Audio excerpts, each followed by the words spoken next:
He didn't know why he started singing under her window. All he knew was that the silence in that house looked heavier than bricks. 12-year-old Sam Whitmore stood outside the old Victorian house on the corner of Maple Street with a cracked ukulele and a voice far too tender for his age. Every evening, after dinner, he'd strum a soft tune and sing, never asking for anything, never expecting applause. Just him, the music, and the woman in the window who never once opened it. Mrs. Agnes Morrow hadn't left her house in over 5 years. No one in town really knew why. Some said she was grieving. Others claimed she was senile. The more heartless kids whispered she was a witch who watched them through the blinds. But Sam didn't believe any of that. There was something about the way she watched him quietly, almost secretly, that made him believe she wasn't scary. Just sad. He'd first seen her 2 months ago. That night had been rough. His mom was late home from work again, and dinner was cold hot dogs. He'd grabbed his ukulele and wandered the block, singing bits of old folk songs his grandpa taught him before he passed. And then he saw Hera, pale, thin figure barely illuminated behind the sheer curtains. She didn't move. So he sang. And the next night, she was there again. And again. Now it was routine.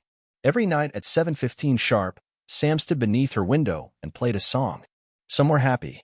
Some were melancholy. All were his way of saying, "I see you. You're not alone." But she never waved. Never spoke. Never opened the window. Just watched with eyes that glistened like they'd known too many tears. One night, mid-October, the wind had a bite to it, and Sam had a cough he couldn't shake. His mom told him to stay in, but he didn't. Not when he knew someone was waiting for that song, even if she never said so. He wrapped his scarf tighter, clutched his ukulele, and sang a shaky rendition of Somewhere Over the Rainbow. This time, her silhouette leaned a little closer to the glass. That was the first time he noticed her hand rise slowly, hesitantly, and press against the window. A sign. She'd heard him. Sam's heart soared all the way home. Over the following weeks, her gestures became more deliberate. A flick of the curtain, a soft glow from the lamp beside her chair. One night, she even turned on an old record player before he arrived and left the window open just a crack, letting his voice mix with the fading strings of a 1940s waltz. Sam started talking to her, too. Nothing long, just a sentence or two between songs. "I had a math test today. Pretty sure I flunked. Mom made chili. It was awful. Do you like this one? My grandpa used to sing it to me." He didn't know if she heard, or if she cared, but the light stayed on. The curtain stayed open. The window never shut completely anymore. And the none cold, windswept Thursday it changed. The house was dark. No lamp. No silhouette. No gentle hand pressed to the pane. Sam waited. Maybe she'd fallen asleep.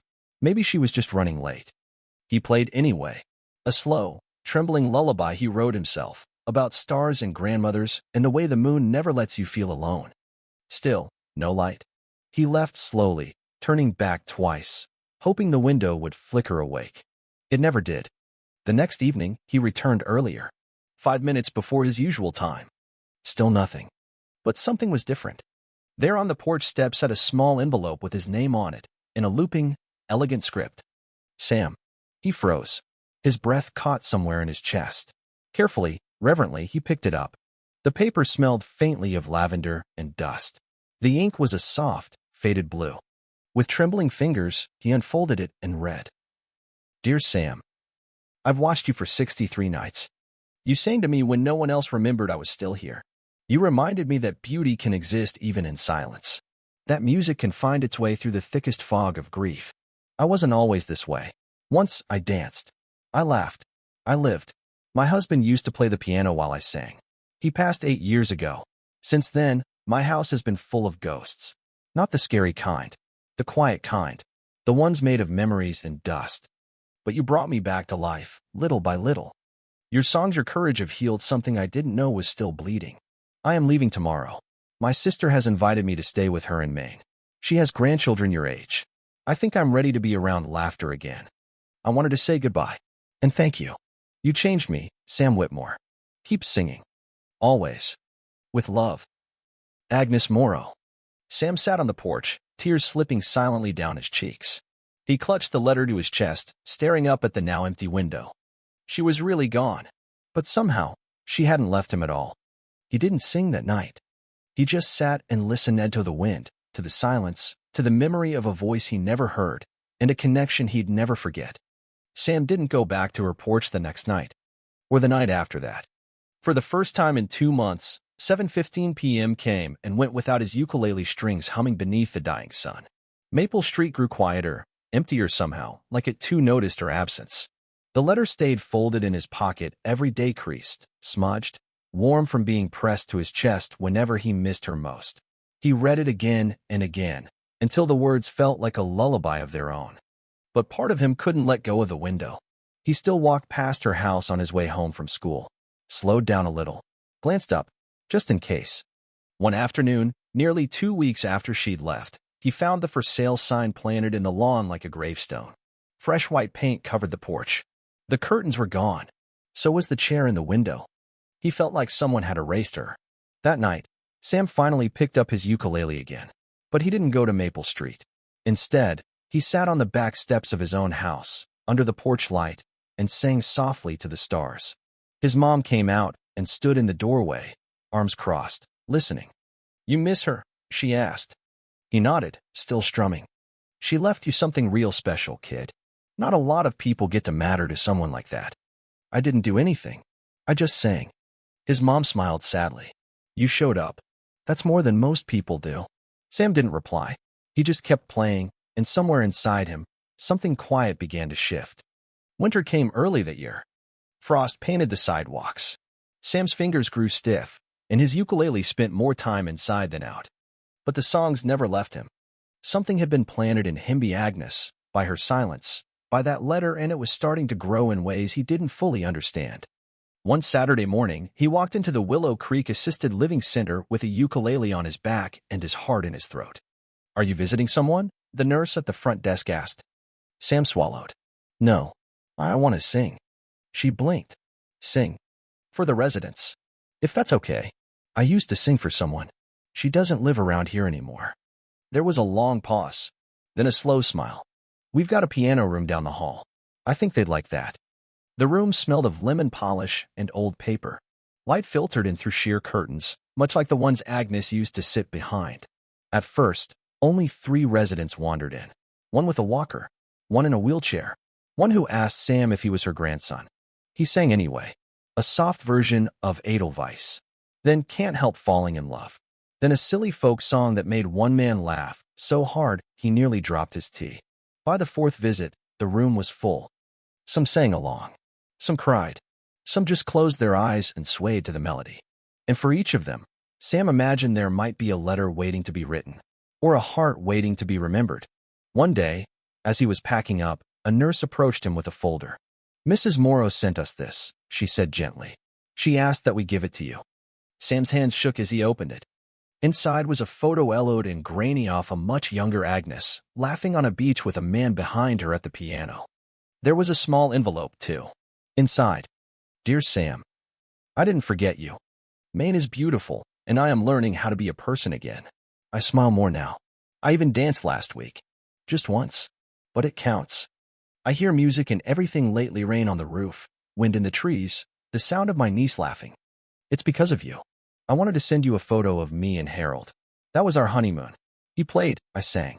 I think you would have liked him. I see you now, Sam. The kind of person you're becoming. Your heart will change the world. It already changed mine. Don't stop singing. Love. Agnes." He held the photo in both hands and cried, but they weren't sad tears. They were something warmer, fuller. That day, he sang with more joy than ever. Years passed. Sam grew. His voice deepened, matured. His fingers danced with more confidence over guitar strings than piano keys. Music became more than a habit. It became his mission. By age 17, he'd started a local program called Echoes Volunteer Musicians who performed weekly at nursing homes, hospitals, and community centers. What started with one boy and a ukulele became a chorus of teenagers who believed that music could reach the places silence had claimed. And at every performance, no matter the venue, Sam told them the same story before he sang. "I used to sing for a woman who never said a word. For weeks, I didn't even know her name. But every evening, she sat by the window and listened. She reminded me that music doesn't need applause to matter. That sometimes, the smallest audience holds the deepest silence and the deepest gratitude." He never gave her full name. But every time he spoke of her, he felt her listening. It was the summer before college when the final letter arrived. Sam was packing when the mail came. The handwriting on the envelope stopped him in his tracks. It was shaky now, a little messier, but it was hers. He sat on the edge of his bed, held his breath, and opened it slowly. Dear Sam, I am old now, truly old. There are mornings when I forget names, or lose my balance, or wonder how much time I have left. But I remember your songs, every single one. I've listened to you from afar. My niece showed me videos, articles, photos. You become someone I am proud to know. I don't think I have many days left. That's not sad. It's honest. I've had more joy than I ever thought possible, thanks to you. If you ever wonder whether one voice matters, whether one child with a ukulele can change anything, know this. You changed me. You saved me. And somewhere, out there, a child will sing because you once did. Keep singing. Always. Love. Agnes. That night, Sam played her favorite song, Somewhere Over the Rainbow, beneath a different window. A hospital window. The wind carried the melody into the sky. And somewhere, maybe, a spirit smiled. The day Agnes Morrow's obituary ran in the local paper, Sam didn't cry. He sat on a bench in the town square with the clipping in his lap, his guitar beside him, and the wind brushing lightly through his hair. Her face older, lined with time, but unmistakably her smiled back at him from the tiny black and white photo. Agnes Eliza Morrow, 86, passed peacefully in her sleep, surrounded by family. It was simple, dignified, the way she would have liked it. He traced the edge of the page with his thumb. Below the photo, her sister had written a short note. Agnes requested donations in her name be made to the Echoes Youth Music Program. Sam stared at that line for a long time. She never stopped thinking about you, his mom said quietly, sitting beside him. You know that, right? I know, he whispered. But part of him didn't. Part of him still carried the 12-year-old boy who sang into the dark for someone who never said a word. That boy still felt uncertain, still wondered if it had all been real. Until now. She had remembered him in the end. Not just with a letter, but with something louder, something eternal passing her belief in him onto the world. He picked up his guitar and began to play. Not a sad song, a strong one, a declaration, a hymn for the unseen. That fall, Sam started his first semester at a small liberal arts college in Vermont, majoring in music therapy. He arrived with a battered guitar, a dozen notebooks filled with lyrics, and a fire in his chest that wouldn't go out. The dorm smelled like paint and microwave popcorn. His roommate snored. His professors were brilliant and demanding. And for the first few weeks, he floated tethered to nothing but the past. Until he met Lily. She was standing outside the music building, her violin case slung over one shoulder and a fierce frown aimed at the tuning peg that refused to cooperate. You look like you're losing an argument with that thing, Sam joked. She looked up. It's winning. They laughed, and just like that, something clicked. Lily was confident, sarcastic, unapologetically passionate about everything from Brahms to bagels. She played like the violin was her second set of lungs.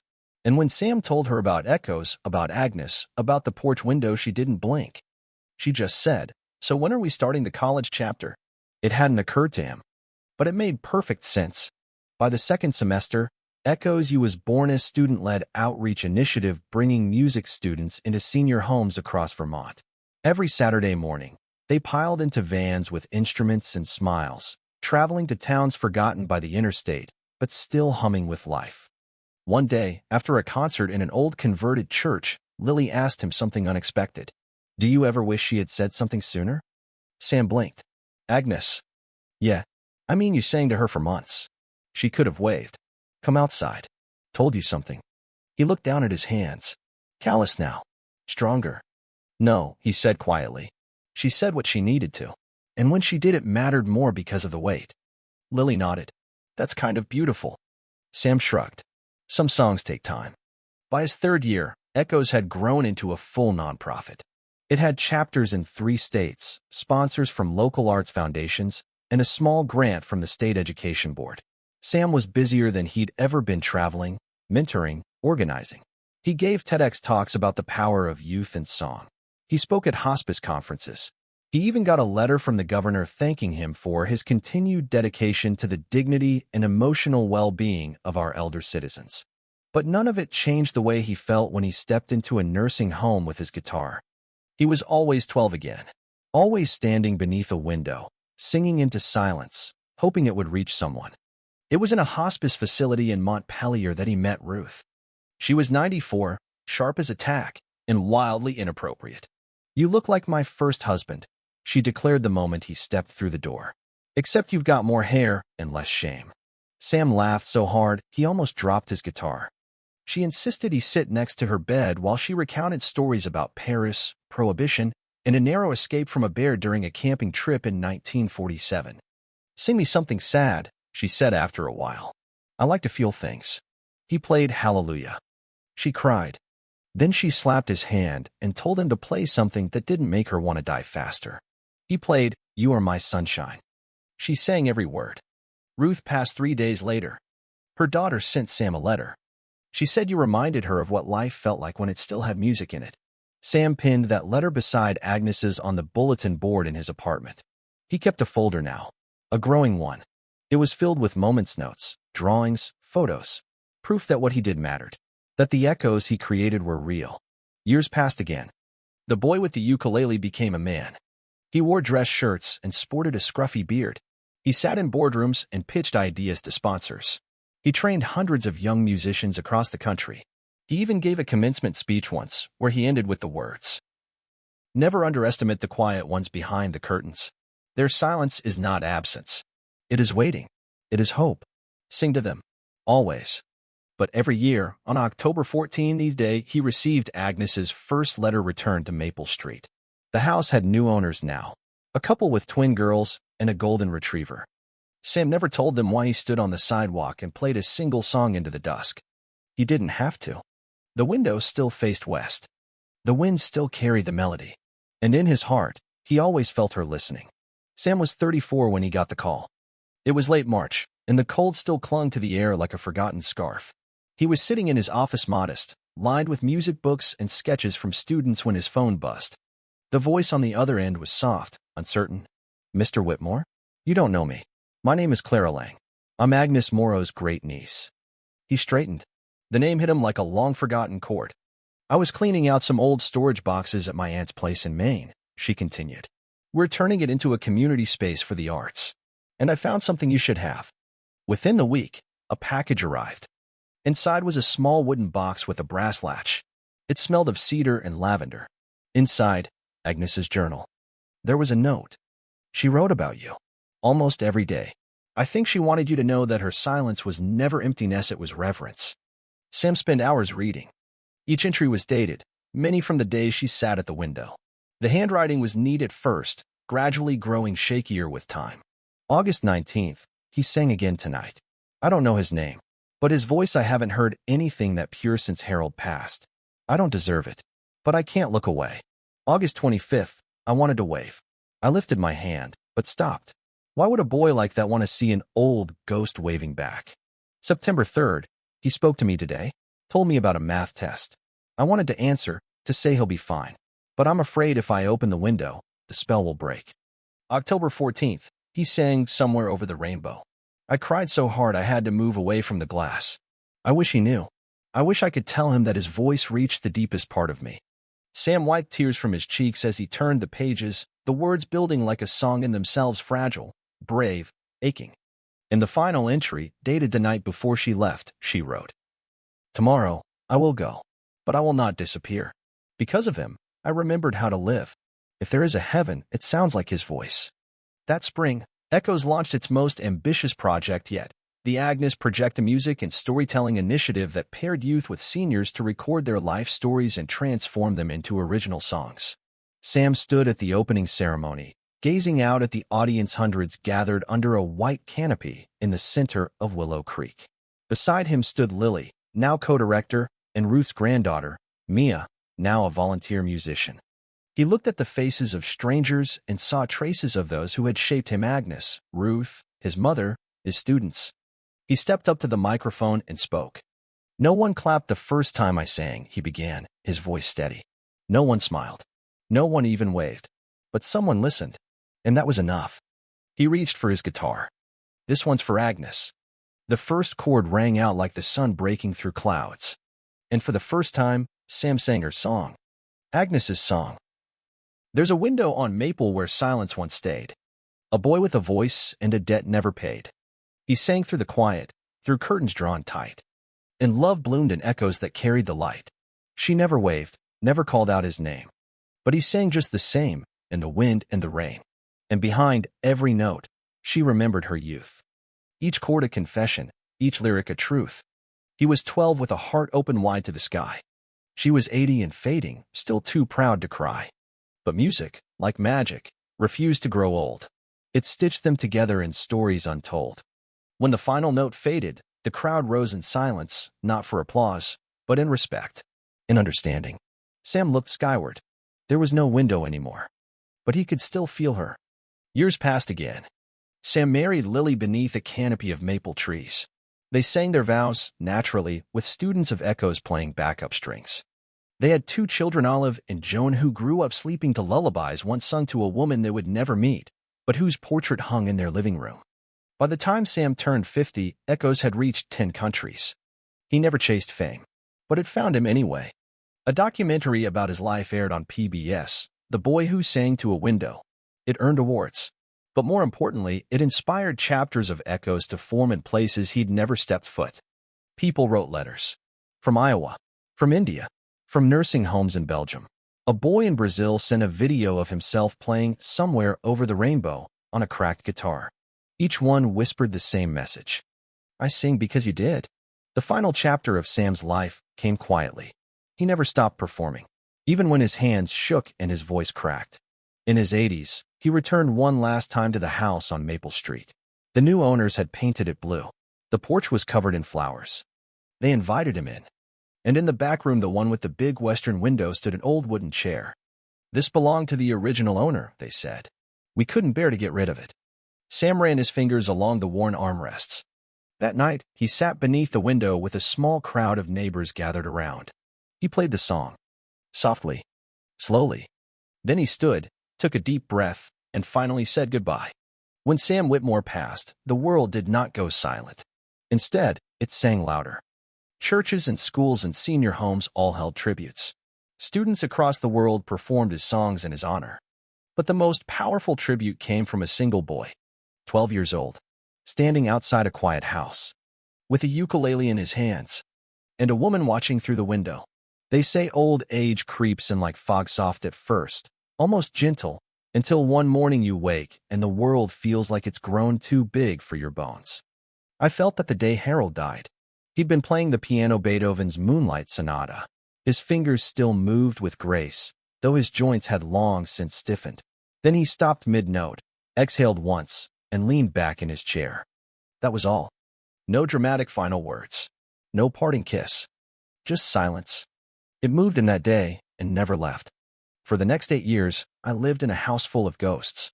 I set the table for one, folded his sweater every week even though it hadn't been worn since the funeral. I watered his favorite fern, even after it withered, because I didn't know how to let anything else die.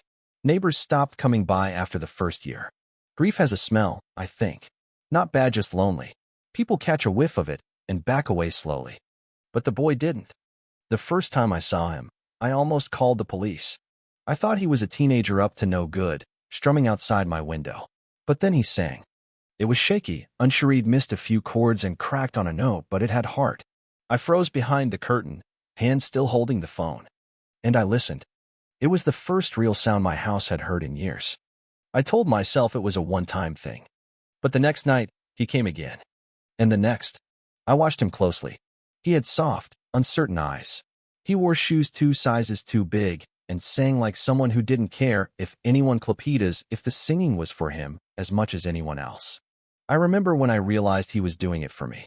That night, he looked directly at my window and said, "Hope you had a good day, ma'am." Just that. And then he sang something sweet and slow about stars and front porches and love that doesn't quit.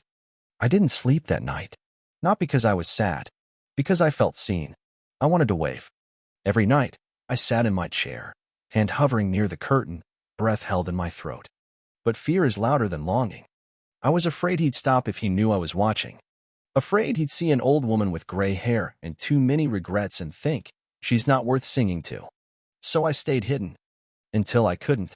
The cold crept in early that year. I saw him arrive coughing, scarf pulled up to his chin. He looked pale, small.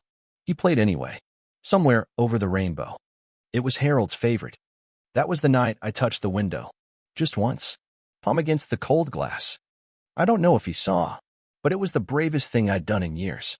I started writing again after that. Journaling. I bought a little red notebook from the drugstore, wrote the date on the first page, and began with, "He came again tonight." That notebook saved me. Every page was a mirror of what the boy had stirred awake in me. Memories, hopes, brokenness, beauty. He didn't know it, but with every song, he was loosening the rust on parts of my soul I thought had died with Harold. I finally decided to leave the letter the night I realized I was starting to live for him. That wasn't fair. He was a child. He wasn't responsible for my healing. I had a sister in Maine, Margaret, who'd written me letters for years, inviting me to live with her. I always ignored them. But that night, after I finished writing my letter to the boy, I picked up Margot's most recent envelope. I called her. She cried. The morning I left Maple Street, I stood in the doorway for a long time. The window still faced west. Sunlight streamed through it like it was blessing my decision. I whispered, goodbye, not just to the house, but to the version of me that had once lived inside it. The haunted woman. The silent woman. She could stay. I was walking out. Maine was cold and beautiful. Margot's house smelled like cinnamon and dogs. She had 2 grandkids who were always yelling, running, fighting, laughing. It overwhelmed me at first. But it also reminded me of something I'd forgotten, that noise can be sacred. She took me to her church choir rehearsals. They made me sing. I hadn't used my voice in nearly a decade. It cracked. It trembled. But they clapped anyway. One evening, Margot showed me a YouTube video on her laptop. "There's a boy going viral from your old town," she said. It was him. Older now. Taller. Still with that earnestness in his eyes. He was giving a speech about music and connection and the power of a voice. He said my name. Not Agnes. Just a woman. But I knew. And I wept. I wrote him again after that. Sent a picture of me and Harold. I wanted him to see that I was once young too. That I had danced barefoot and kissed in the rain and laughed so hard I couldn't breathe. He needed to know he hadn't saved a ghost. He'd revived a woman who once had fire. The years rolled on. I lived. Really lived. I joined a book club. Learned how to paint. Sang solos at church. Held Margot's hand when she passed. And always, every year on October 14th, I lit a candle in my window and played the record of Over the Rainbow, just in case the wind still carried his voice this far.